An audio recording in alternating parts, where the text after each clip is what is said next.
You ask Tiger to solve. This deals with linear equations with one unknown. The final result is x equals -1/5. Let's solve it step by step.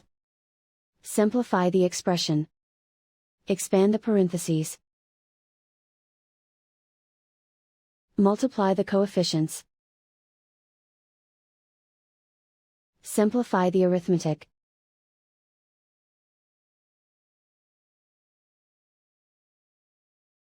Group all x terms on the left side of the equation. Add 6x to both sides. Group like terms. Simplify the arithmetic.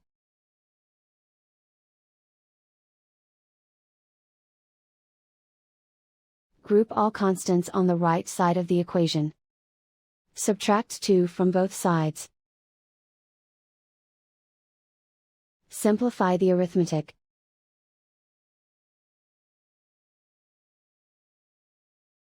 Isolate the x. Divide both sides by 10. Simplify the fraction. Find the greatest common factor of the numerator and denominator. Factor out and cancel the greatest common factor.